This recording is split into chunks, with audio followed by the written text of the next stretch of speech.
ونعوذ بالله من شرور أنفسنا ومن سيئات أعمالنا من يهده الله فلا مضل له ومن يضلله فلا هادي له اللهم بارك على محمد وعلى آل محمد كما باركت على إبراهيم وعلى آل إبراهيم إنك حميد مجيد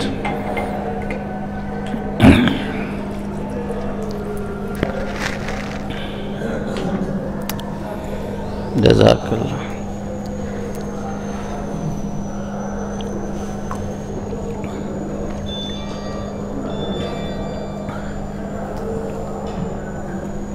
الحمدللہ. قابل صد احترام بزرگوں، اہل محلہ، طلباء، ربیع اول کے مہینے سے اللہ کے فضل و کرم سے نبی اکرم صلی اللہ علیہ وسلم کی سیرت کا ذکر چل رہا ہے. ہمیں اللہ پاک نے نبی اکرم صلی اللہ علیہ وسلم کی امت میں پیدا فرمایا. آدمی اس پر جتنا شکر ادا کرے وہ کم ہے. یہ ہمارے لیے بہت بڑے اعزاز، فخر، تکریم، شرف، تعظیم کی بات ہے کہ ہم بعثت کے اعتبار سے تو سب سے آخری امت ہے، لیکن جنت میں دخول کے اعتبار سے سب سے اول لوگ ہیں. نبی اکرم صلی اللہ علیہ وسلم جیسے انبیاء کے امام ہے، اللہ رب العزت کی سب سے محبوب مخلوق ہے، اسی طرح انبیاء کے بعد امتوں میں نبی اکرم صلی اللہ علیہ وسلم کی یہ امت سب سے اعلیٰ امت ہے اور اللہ کو سب سے زیادہ محبوب ہے. نبی اکرم صلی اللہ علیہ وسلم کی نبوت بھی تا قیامت ہے. اب ان کی نبوت جیسے کہ تمام انبیاء کی نبوت ہے وہ منسوخ نہیں ہو سکتی، لیکن محدود ضرور تھی، جبکہ نبی اکرم صلی اللہ علیہ وسلم کی نبوت قیامت تک ہے. ان کی شریعت قیامت تک ہے، وہ منسوخ نہیں ہو سکتی. ان کی کتاب قیامت تک ہے، وہ کتاب اب منسوخ نہیں ہو سکتی. اسی عقیدے کو عقیدہ ختم نبوت کے نام سے معنون کیا جاتا ہے، یا اسے عقیدہ ختم نبوت کا عنوان دیا جاتا ہے. جہاں نبی اکرم صلی اللہ علیہ وسلم کا آخری پیغمبر ہونا بہت بڑے اعزاز اور شرف کی بات ہے، وہاں بحیثیت امتی ہم پر بھی ایک بہت بڑی ذمہ داری عائد ہوتی ہے. پہلے قوموں میں اللہ رب العزت انبیاء بھیجتا تھا، وہ انبیاء اپنی قوم کو واعظ و نصیحت کرتے تھے. کچھ لوگ ان پر ایمان لے آتے تھے اور کچھ لوگ ایسے ہی بے ایمان چلتے تھے. پھر آہستہ آہستہ ایسا زمانہ آتا تھا کہ ان انبیاء پر ایمان لانے والے بھی ختم ہو جاتے تھے اور ان کی تعلیمات پر عمل کرنے والے بھی ختم ہو جاتے تھے. جب فساد حد سے بڑھ جاتا تو اللہ دوسرا نبی بھیج دیتا. نبی اکرم صلی اللہ علیہ وسلم کے بعد چونکہ کسی نئے نبی نے نہیں آنا، عیسیٰ علیہ السلام تو قرب قیامت میں آئیں گے لیکن وہ نئے نبی نہیں ہوں گے، وہ سابقہ نبی ہیں. اور ظاہر سی بات ہے کہ شیطان اس انسان کے ساتھ لگا ہوا ہے. اللہ کی سنت یہ جاری ہے کہ حق کے ساتھ باطل کا مزاج اور باطل کو بھی رکھا ہوا ہے. لہذا جیسے پہلے انبیاء کی امتوں میں بگاڑ آتا رہا، اسی طرح محمد مصطفیٰ احمد مجتبیٰ صلی اللہ علیہ وسلم کی امت میں بھی بگاڑ آتا رہے گا. یہ الگ بات ہے کہ نبی اکرم صلی اللہ علیہ وسلم کی برکت سے لا تجتمع امتی علی الضلالہ، پچھلے انبیاء کی امتوں کی طرح یہ امت ساری کی ساری گمراہ نہیں ہو سکتی. اس امت کا ایک گروہ خود نبی اکرم صلی اللہ علیہ وسلم نے فرمایا ایک حصہ تر قیامت حق پر ہوگا، ان کو کوئی ذلیل کرنا چاہے تو ذلیل نہیں کر سکتا، انہیں کوئی کمزور کرنا چاہے تو کوئی کمزور نہیں کر سکتا۔ وہ حق پر جو جماعت ہے وہ امت کے اس ٹولے کو جو بیچارہ دین سے ہٹ گیا ہے یا اس میں دین کے اعمال ختم ہو چکے، انہیں حق بات بتاتا رہے گا۔ اسی کو ہماری زبان میں امر بالمعروف اور نہی عن المنکر بھی کہتے ہیں، اور آج کی زبان میں دعوت و تبلیغ کی محنت بھی کہتے ہیں۔ یہ امر بالمعروف اور نہی عن المنکر، یہ دعوت و تبلیغ، یہ اس امت مسلمہ کی ذمہ داری ہے۔ اس امت کی اصلاح خود اس کے نیک لوگ کریں گے، علماء کریں گے، بزرگان کریں گے، صوفیاء کریں گے، عام عوام جسے اللہ نے دین کی توفیق عطا فرمائی وہ کریں گے۔ اس کے لیے کوئی نیا نبی نہیں آئے گا، یہ اس امت کی ذمہ داری ہے۔ اللہ رب العزت قرآن مجید فرقان حمید میں فرماتا ہے وَلْتَكُمْ مِنْكُمْ أُمَّةٌ يَدْعُونَ إِلَى الْخَيْرِ وَيَأْمُرُونَ بِالْمَعْرُوفِ وَيَنْهَوْنَ عَنِ الْمُنْكَرِ، تم میں سے ایک جماعت کا ایسا ہونا ضروری ہے جس کا کام کیا ہو، جو خیر کی طرف لوگوں کو بلائے، اچھی باتوں کی طرف لوگوں کو بلائے، ان باتوں کی طرف لوگوں کو بلائے جن سے اللہ راضی ہوتا ہے، امر بالمعروف نیکی کی دعوت دیتے رہیں، اور نہی عن المنکر بری باتوں سے برے کاموں سے لوگوں کو روکتے رہیں۔ اس سے علماء نے مسئلہ نکالا ہے کہ دعوت و تبلیغ کا کام کرنا یا امر بالمعروف کا کام کرنا یہ اس امت پر فرض کفایہ ہے۔ کیا مطلب؟ جیسے جنازہ فرض کفایہ ہے، نماز تو فرض عین ہے، ہر آدمی نے پڑھنا ہے، لیکن اگر ایک معتد بھی ہی ایک جماعت ایک گروہ نماز جنازہ پڑھ لے تو سب کے سر سے گناہ اتر جاتا ہے۔ اگرچہ جنہوں نے نماز جنازہ نہیں پڑھا وہ محروم ہو گئے ثواب سے، لیکن گناہ بھی نہیں ملا ان کو۔ اسی طرح دعوت و تبلیغ کا کام کرنا، امر بالمعروف نہی عن المنکر، یہ اس امت کے ایک گروہ پر واجب ہے، لازم ہے۔ اگر امت میں سے کوئی نہیں کر رہا تو ساری امت اس فرض کے ترک پر گنہگار ہے۔ جیسے نماز کے ترک پر کوئی آدمی گنہگار ہوتا ہے، اللہ کی ناراضگی کا سبب بنتا ہے، اسی طرح اس کام کے ترک پر اللہ کی ناراضگی کا وہ موجب بنے گا۔ لیکن اگر ایک جماعت ہو، ایک گروہ ہو اور وہ یہ دعوت و تبلیغ کا کام کر رہے ہوں تو ان کی برکت سے اللہ نے پوری امت پر سے تو گناہ ہٹا دیا۔ ہاں جو لوگ اس کام میں نہیں ہوں گے تو وہ برکتوں سے، فضیلتوں سے، ثوابوں سے محروم رہیں گے۔ تو اللہ پاک جزائے خیر دے، ہر دور میں علماء یہ کام کرتے رہیں اپنی طاقت کے مطابق، اپنی حیثیت کے مطابق۔ یہاں ہمارے بر صغیر میں جہاں اللہ رب العزت نے اہل سنت والجماعت علماء دیوبند احناف سے دیگر کئی کام لیے، دیگر حضرات نے بھی کیے ہوں گے، میں ان کی بات کر رہا ہوں۔ ایک مدارس کا نظام دارالعلوم دیوبند کی صورت میں ہمیں دیا، تصوف کا ایک نظام دیا۔ اسی طرح علماء دیوبند کے بزرگوں میں سے حضرت مولانا الیاس کاندیلوی رحمہ اللہ 1926 کو حج کو گئے، اور حج میں ان کے دل میں یہ بات آئی اور انہیں یہ بتلایا گیا کہ وہ دعوت و تبلیغ کی ایک تحریک چلائے، جو تحریک امت کی اصلاح کا ہو، امت میں جو بگاڑ آ چکے اسے ختم کرنے کا ہو۔ اللہ ان کو جزائے خیر دے، چونکہ یہ طریقہ اللہ کی طرف سے القاء ہوا تھا، ایک الہامی طریقہ تھا، اور پھر حضرت جی کا اخلاص تھا، اس کام کرنے والوں کا اخلاص تھا کہ وہ کام جو ایک آدمی نے شروع کیا، آج وہ تبلیغ کی دعوت، تبلیغ کی محنت پوری دنیا میں پھیلی ہوئی۔ بہت برکتوں والا کام ہے، اس کام کو آپ لوگ معمولی نہ سمجھیں، بہت شرف اور عزتوں والا کام ہے۔ اللہ کی قسم ہم نے بڑے بڑے شرابیوں کو دیکھا، بڑے بڑے کبابیوں کو دیکھا، جو کئی مولویوں کے پاس جمعے پڑھنے گئے ہوں گے، کئی مولویوں کی تقریریں سنی ہوں گی، لیکن اللہ نے انہیں ہدایت دی تو تبلیغ کی محنت سے ہدایت دی۔ ایک زمانہ تھا ہمارے مدارس میں یہ تصور تھا کہ لنگڑے اور لوڑے یہاں بھیجو، اندھا اس کو قاری صاحب بنا دو، لنگڑا اسے مولوی صاحب بنا دو، بیچارہ کیا کرے گا، کام دھندہ تو کر نہیں سکتا، چلو مولوی بن جائے گا، ثواب تو مل جائے گا۔ لیکن تبلیغ کی محنت سے آج اگر آپ مدارس میں جائیں گے، میں الحمدللہ 2 مدرسوں میں پڑھاتا ہوں اور بڑے مدارس ہیں، اور کراچی کے بڑے مدرسے دارالعلوم کراچی سے فارغ ہوں۔ ہمارے پاس امریکہ سے پڑھنے والے بچے تھے، لندن سے پڑھنے والے بچے تھے، عرب سعودیہ کے طالب علم بھی تھے۔ ان سے پوچھو بھائی ادھر کیا کرنا ہے، تو ان کی ایک ہی بات ہوتی تھی، یا ابا تبلیغ میں لگ گیا ہے یا میں خود تبلیغ میں لگ گیا۔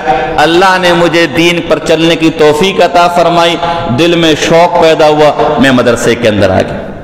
آج جو بڑے بڑے حضرات ہیں، بڑے بڑے سیٹ جانے جاتے ہیں، ان کے بچے جو مدارس میں آ رہے، اگر آپ ان سے پوچھیں تو وہ یہ کہیں گے کہ تبلیغ کی برکت سے آ رہے۔ تو کتنی برکتوں والا اور کتنی عظمتوں والا، اللہ اکبر کبیرہ۔ حضرت علی رضی اللہ تعالیٰ عنہ کا ایک قول مجھے یاد آ گیا جو مفسر ابن کثیر نے تفسیر ابن کثیر کے اندر نقل کیا ہے، لوگوں تم سے پہلے امت اس لیے تباہ و برباد ہوئی کہ ان کے لوگ جب برائیاں کرتے تھے تو علماء اور نیک لوگ منع نہیں کرتے تھے۔ اگر تم بھی چاہتے کہ اللہ کا عذاب تم پر آئے، اللہ کی ہلاکت تم پر آئے، تو تم بھی امر بالمعروف اور نہی عن المنکر کرنا چھوڑ دو۔ نبی اکرم صلی اللہ علیہ وسلم کی ایک حدیث مجھے یاد آ گئی، مرو، آپ نے فرمایا کہ اللہ فرماتا ہے، یعنی یہ حدیث قدسی ہے، آپ صلی اللہ علیہ وسلم نے فرمایا مرو بالمعروف وانتہوا عن المنکر، لوگوں نیکی کی دعوت دیتے رہو، نیکی کے بول بولتے رہو اور برائی سے منع کرتے رہو، یعنی دعوت و تبلیغ کا کام کرتے رہا کرو۔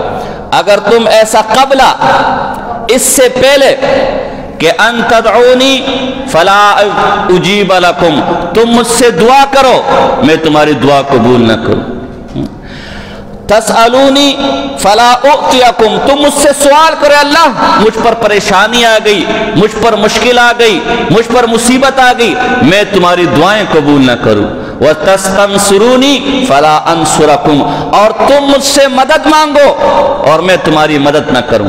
علماء نے مسئلہ نکالا ہے کہ اگر امر بالمعروف چھوڑ دیں گے اس کا عذاب یہ ہوگا، دعوت و تبلیغ کی محنت چھوڑ دیں گے، نیکی کی دعوت دینا چھوڑ دیں گے، اس کا نتیجہ یہ نکلے گا کہ ہماری دعاؤں میں قبولیت کی تاثیر نہیں رہے گی، ہم اللہ سے مانگتے رہیں گے لیکن اللہ کی نصرت نازل نہیں ہوگی، ہم اللہ سے دشمن کے خلاف مدد مانگتے رہیں گے اور اللہ کی مدد نازل نہ ہوگی۔ نبی اکرم صلی اللہ علیہ وسلم کی قول حدیث، اے لوگو تم امر بالمعروف اور نہی عن المنکر کرتے رہا کرو، او لیوشکن اللہ ان یبعث علیکم عذابا عندہ، یا پھر اگر تم یہ کام نہیں کرو گے تو پھر قریب ہے کہ اللہ تم پر اپنا عذاب نازل کر دے، اور اس وقت تم اللہ سے مانگو فلا یستجاب لکم، تم اللہ سے دعائیں مانگو، اللہ مشکلات آ گئی ہیں، قحط آ گئی ہے، مہنگائی آ گئی ہے، لڑائی جھگڑے ہو رہے ہیں، قوم میں نا اتفاقی ہے، امت مسلمہ پس رہی ہے، اے اللہ پہلے تو لوگ دعائیں کرتے تھے تیرے مدد کے لیے فرشتے نازل ہوتے تھے، اے اللہ پہلے تو لوگ تجھے پکارتے تھے تیری مدد کے لیے فرشتے آتے تھے، اے اللہ آج مسلمان رگڑ رہے ہیں، اے اللہ آج مسلمان قوم پستی میں جا رہی ہے، اے اللہ ذلت و رسوائی میں جا رہی ہے، کیا وجہ کہ تیری مدد نہیں آ رہی، کیا وجہ کہ تیری نصرت نہیں آ رہی؟ نبی اکرم صلی اللہ علیہ وسلم نے فرمایا اگر تم امر بالمعروف چھوڑ دو اور نہی عن المنکر چھوڑ دو تو اسی طرح دعائیں کرتے رہو گے لیکن اللہ کی مدد تم پر نازل نہ ہوگی۔ علماء نے اس حدیث کی شرح میں ایک عجیب بات لکھی ہے کہ اللہ کے رسول نے فرمایا کہ تم اگر امر بالمعروف اور نہی عن المنکر چھوڑ دو تو اللہ اپنا عذاب تم پر نازل کرے گا۔ علماء نے فرمایا کہ اس عذاب سے مراد ظالم حکمران ہے، ظالم حکمران تم پر مسلط کر دے گا جو تمہاری بڑوں کی عزت نہیں کرے گا، تمہارے چھوٹوں پر رحم نہیں کرے گا، وہ تمہارے خون چوسنے کے در پر ہوں گے، تمہاری عزتوں کے سوداگر ہوں گے۔ آج آپ دیکھ لیں آج مسلمان جہاں کہیں بیچارے ہیں، اگر ہیں تو یا کافروں کے ہاتھوں پس رہے ہیں اور اگر کافروں سے مامون ہے تو ظالم حکمرانوں کے ہاتھوں پس رہے ہیں۔ یہ ظالم حکمران جنہیں ہم صبح شام گالیاں دیتے ہیں، ہم صبح شام ان کی برائیاں کرتے ہیں، ان کے ظلم اپنی جگہ، ان کے ستم اپنی جگہ، لیکن یہ کوئی آسمان سے نازل نہیں ہوئی، یہ ایک اللہ کے عذاب کی صورت میں نازل ہوئے، ہم پر مسلط ہم پر ہوئے، اور اللہ کا عذاب جب بھی آتا ہے اس میں انسان کے اپنے اعمال کا عمل دخل ہوتا ہے۔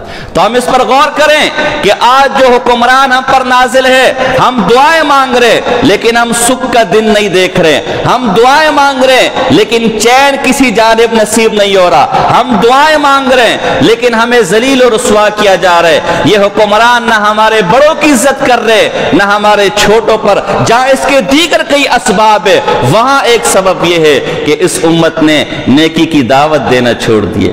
اس امت نے امر بالمعروف کرنا چھوڑ دیا ہے، اس امت نے نہی عن المنکر کرنا چھوڑ دیا ہے۔ حالانکہ نبی اکرم صلی اللہ علیہ وسلم کی تعلیم تو یہ تھی، میں نے خطبے کے اندر آپ کے سامنے حدیث پڑھی، مشہور حدیث ہے، امام مسلم رحمہ اللہ نے اس کو نقل کیا ہے، من رآ منکم منکرا، لوگوں تم میں سے کوئی شخص ہو، چاہے عالم ہو یا غیر عالم ہو، طلباء سمجھے کہ من کا لفظ ہے، کسی کی تخصیص نہیں کہ تبلیغ صرف عالم کر سکتا ہے، تبلیغ صرف علم والا کر سکتا ہے۔ اب آگے وضاحت کرتا ہوں، من رآ منکم منکرا، لوگوں تم میں سے کوئی بھی کوئی بری بات دیکھ لے، کہیں بھی اللہ کی نافرمانی دیکھ لے، کہیں بھی اللہ کی حکموں کی بغاوت دیکھ لے، فَلْيُغَيِّرُ بِيَدِهِ، اگر اس کے پاس طاقت ہے، حکومت کا بندہ ہے، حکومت کا کارندہ ہے، اس کے پاس ہاتھ سے روکنے کی طاقت ہے، اسے ہاتھ سے روک لو۔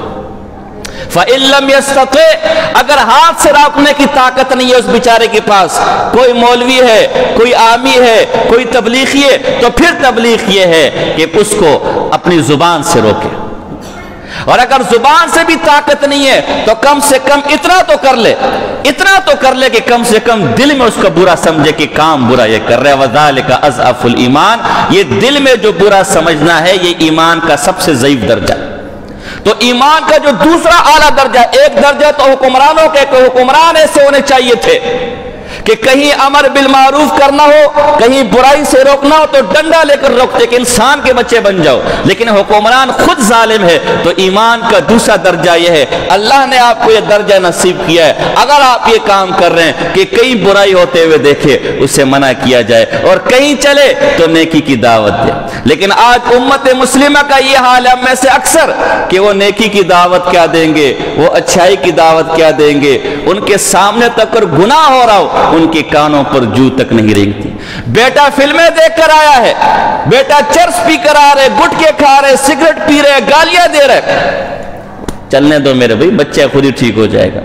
تو اس لیے اس کام کی بعض لوگوں نے اعتراض کرتے، بعض لوگ کہ جی تبلیغ تو علماء کا کام ہے، تبلیغ تو مولویوں کا کام ہے۔ ہمارے پشاور وغیرہ کی سائٹ پر جاؤ تو بعض لوگ ایسے ملتے، یہ عام لوگ کب سے تبلیغ دینے لگ گئے؟ تو پہلے بھی میں نے مسئلہ آپ کے سامنے درس کے اندر واضح کیا ہے، اسی حدیث کے اندر، یہ مسلم کی حدیث ہے، اسی حدیث کے اندر مسلم کے مشہور شارح امام نووی رحمہ اللہ اور ملا علی قاری حنفی رحمہ اللہ مرقات المفاتیح کے اندر لکھتے ہیں کہ تبلیغ کرنا، امر بالمعروف کرنا، نہی عن المنکر کرنا، یہ ہر مسلمان پر لازم ہے۔ البتہ یہ ہے کہ وہ تبلیغ اگر کر رہے تو دو قسم کے مسائل ہوں گے۔ ایک مسئلہ تو وہ ہے جو علماء کا ہے، جو حلال و حرام کا مسئلہ ہے، جس کو علماء سمجھ سکتے ہیں، یہ کام علماء کا کام ہے۔ اور ایک مسئلہ وہ ہے کہ جس کا حلال و حرام ہونا، جائز ناجائز ہونا، نیک اور بد ہونا سب کو معلوم ہے۔ جیسے نماز پڑھنا ہے سب کو معلوم ہے کہ نہیں فرض ہے، شراب نہیں پینی سب کو معلوم ہے کہ نہیں حرام ہے، ایسا حلال و حرام دین کا ایسا مسئلہ جو ہر ایک کو معلوم ہے، اس کی تبلیغ کرنا یہ ہر آدمی پر، حتیٰ کہ اگر فاسق ہو، داڑھی نہیں رکھی ہوئی، اس پر بھی لازم ہے کہ اس نیکی کی دعوت دے اور برائی سے روکے۔ تو ہمارے تبلیغی جماعت والے آپ کو کوئی مسئلے مسائل نہیں بتاتے، وہ آپ کو یہی بتاتے ہو اللہ کے بندوں کی نماز پڑھ لو، وہی بتاتے کہ کلمے کا مقصد اپنے دل میں بٹھا لو، وہ آپ کو یہی بتاتے کہ اللہ کی بغاوت سے باز آ جاؤ۔ اس لیے ایک بجائے یہ، یعنی میں حیران یہ ہوں، یہ آپ سے چندے مانگنے نہیں آتے، یہ آپ کی دعوتیں کھانے نہیں آتے، ان کے کپڑے ان کے ساتھ ہوتے ہیں، سلنڈر ان کے ساتھ ہوتے ہیں، برتن ان کے ساتھ ہوتا ہے، یہ اپنے پیسے لگا کر آپ کے پاس آ رہے صرف اس واسطے کہ ہماری بات سن لو۔ وہ بات کیا ہے کہ اللہ کے دین پر خود بھی چلنے والے ہو جاؤ اور دوسروں کو بھی اللہ کے دین پر چلانے والے ہو جاؤ۔ اور لوگ ان پر بھی اعتراض کرتے ہیں، وہ اللہ کے بندو، میں 10 سال مجھے پڑھتے ہوئے ہو گئے، 10 سال میں نے طالب علمی کا زمانہ، یہ دین میں نے 10 سال اللہ کا فضل ہے میں نے پڑھا ہے، اور 7-8 سال سے پڑھا رہا ہوں، بڑے بڑے علماء الحمدللہ میرے شاگرد اب مفتیان اور علماء ہو چکے، اور الحمدللہ تحدیث بھی نعمت کے طور پر کہتا ہوں۔ حضرات طلباء جانتے ہیں جتنا بڑا کتب خانہ اللہ نے مجھے دیا ہے اور جتنی سینکڑوں کتابیں اللہ نے مجھے دیے، شاید آپ کے علاقے میں دور دور تک نہ ہو۔ وہ اللہ کے بندوں، ان پر کوئی اعتراض ہوتا تو مجھے ہوتا نا، دین میں نے پڑھا ہے، مجھے اعتراض ہوتا، مجھے کوئی اعتراض نہیں ہے، اور منہ میں گٹکا رکھا ہوا ہے، منہ میں سگریٹ رکھا ہوا ہے، صبح سے لے کر شام تک سودخوری کرتا ہے، صبح سے لے کر شام تک گالیاں دیتا ہے، صبح سے لے کر شام تک نماز ایک نہیں پڑھتا، تبلیغ والے اچھے نہیں ہیں۔ تبلیغ والے کیوں اچھے نہیں ہیں؟ اس لیے اچھے نہیں ہیں کہ تجھے نماز کی دعوت دیتے، اس لیے اچھے نہیں ہیں کہ تجھے کلمے کی دعوت دیتے، اس لیے اچھے نہیں ہیں کہ تجھے برائی سے منع کرتے، اس لیے اچھے نہیں ہیں کہ تجھے ماں باپ کی فرما برداری کا حکم دیتے۔ کیوں اچھے نہیں ہیں بھائی بتا تو؟ اس لیے اس برکت والی جماعت کے ساتھ خوب خود بھی نکلا کرے۔ اگر آپ کے علاقوں میں جیسے ہمارے الحمدللہ مسجد کے اندر اللہ کی رحمت اور ہے، اللہ میں تو اس کو اللہ کی رحمت سمجھتا ہوں، اس لیے کہ البدایہ والنہایہ کہ مجھے حوالہ یاد آ گیا، کیوں اللہ کی رحمت ہے؟ امام ابن کثیر نے البدایہ والنہایہ کے اندر شام اور عراق کا واقعہ لکھا ہے کہ شام اور عراق کے اندر ایک زمانے میں بخار بہت زیادہ بڑھ گیا تھا، طاعون کی بیماری آ گئی تھی اور طرح طرح کی وبائیں ہو گئی تھی، لوگ پریشان ہو گئے کہ ہوا کیا ہے؟ تو علماء سے مشورہ کیا گیا، علماء نے مشورہ دیا کہ تم نے امر بالمعروف اور نہی عن المنکر چھوڑ دیے، تم نے دعوت و تبلیغ کی محنت چھوڑ دی۔ تو اس زمانے کا جو بادشاہ تھا، عباسی خلیفہ تھا، ابو القاسم عبداللہ القائم بامر اللہ اس کا لقب تھا، اس نے یہ سرکاری آرڈر جاری کر دیا کہ لوگوں ہر چھوٹا یا بڑا گناہ کے آلات توڑ دو اور ہر آدمی امر بالمعروف اور نہی عن المنکر کرے، جہاں جائے نیکی کی دعوت دے، جہاں برائی دیکھے برائی سے روکے۔ اللہ نے اس کام کی برکت سے وہ عذاب، وہ بیماریاں اس علاقے سے ختم کر۔ تو آج جہاں کورونا نے پوری دنیا کے اندر تباہی مچائی ہوئی ہے، جہاں دیگر وبائیں پوری دنیا کے اندر اگر یہ ہے، تو جہاں دیگر اس ملک کے اندر بڑی برکتیں، مدارس بھی اس کی ایک وجہ ہو سکتی ہے، یہاں کے لوگ کی دینداری بھی اس کی ایک وجہ ہو سکتی ہے۔ ایک وجہ یہ بھی ہے کہ جو بڑی تباہی ہمارے ملک کے اندر نہیں آئی وہ یہی دعوت و تبلیغ کی جو جماعتیں چل رہی ہے، اللہ نے انہی کی برکت سے ان عذابوں کو اور ان پریشانیوں کو ہم سے دور کیا ہوگا۔ ورنہ جو ہماری حرکتیں ہیں، ہمارا حال تو یہ ہونا چاہیے کہ زمین کے اندر زندہ دس جاتے۔ اس لیے بعض لوگ یہ اشکال کرتے کہ میرے بھائی یہ جو جس انداز سے دعوت و تبلیغ ہو رہی ہے یہ نبی اکرم صلی اللہ علیہ وسلم کے زمانے میں تو نہیں تھا، حضور علیہ السلام نے تو کوئی چلہ نہیں لگایا، 4 ماہ نہیں لگائے، سروزہ نہیں لگایا، یہ حضور کے زمانے میں تو نہیں تھا، تو یہ تو بدعت ہو گیا۔ تو ذرا سمجھو بات کو، سمجھو ذرا۔ ایک ہوتا ہے دین کا مسئلہ، دین کا عمل، دین کا حکم، ایک ہے اس حکم پر عمل کرنے کے لیے ذرائع کو استعمال کرنا، کسی طریقے کو استعمال کرنا۔ مثلا دین کا حکم ہے کہ میں نے آذان دینی ہے، اب اس آذان میں نہ میں کمی بیشی کر سکتا ہوں، نہ زیادتی نہ کمی، اس آذان میں اپنے سے کوئی طریقے نہیں نکال سکتا۔ اور ایک ہے اس آذان کو دینے کے لیے ذریعہ استعمال کرنا، جیسے سپیکر ہے۔ ایک ہے مسجد کے اندر نماز پڑھنا، اور ایک ہے اس کے لیے شاندار اور بہترین مسجد بنانا۔ ایک ہے حج کرنا، حج کرنا دین کا حکم ہے۔ اب اس حج کرنے کے لیے جہاز کو استعمال کرنا، جہاز کے ذریعے جانا، کشتی کے ذریعے جانا، بائی روڈ جانا، یہ ذریعہ ہے۔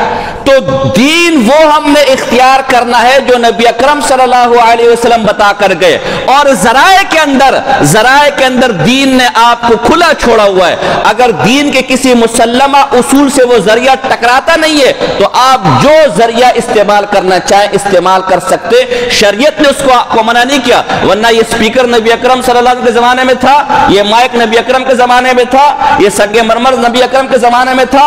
تو اصل تو دعوت و تبلیغ ہے، اس دعوت و تبلیغ کے لیے ہمارے علماء نے ایک ذریعہ، ایک طریقہ منظم کیا ہے، ایک طریقہ مرتب کیا ہے۔ جیسے اصل تو دین حاصل کرنا ہے، لیکن اس دین کو حاصل کرنے کے لیے 8 سال کا ایک طریقہ، ایک نظام مرتب کیا ہے۔ اصل تو نبی اکرم صلی اللہ علیہ وسلم کی حدیثیں پڑھنی ہے، لیکن ان حدیثوں کو پڑھنے کے لیے امام بخاری نے بخاری مرتب کی ہے، امام مسلم نے مسلم مرتب کی ہے، دیگر علماء نے کتابیں لکھی ہے۔ تو اصل تو دین کی دعوت لے کر چلنی ہے، اس دین کی دعوت کو لے کر چلنے کے لیے ایک ذریعہ تبلیغ کا یہ ذریعہ ہے۔ یہ اگر نبی کے زمانے میں موجود نہ بھی ہو تب بھی کوئی مسئلہ، بشرطے کہ اسی طریقے کو ضرور نہ سمجھا جائے۔ اور تبلیغ والے کہتے ہیں میرے بھائی یہ ہمارے ساتھ چلو تبلیغ کرو، اور اگر اس طریقے پر نہیں کرتے تو جو طریقہ آپ کو آسان لگے اس پر کرو۔ لہذا اگر یہ طریقہ، یہ جو مروجہ طریقے نبی کے زمانے میں نہ بھی ہو تو یہ بدعت نہیں ہے۔ ایک اور اعتراض کیا جاتا ہے کہ جی ہم لوگ اگر دن مقرر کریں، ہم لوگ اگر کوئی ٹائم مقرر کریں تم ہمیں بدعتی کہتے ہو، اور خود تبلیغ والے چلا کرتے ہیں 40 دن کا ہے نبی اکرم کی سنت میں تو 40 دن نہیں ہے، 6 روزہ کا ہے نبی اکرم کی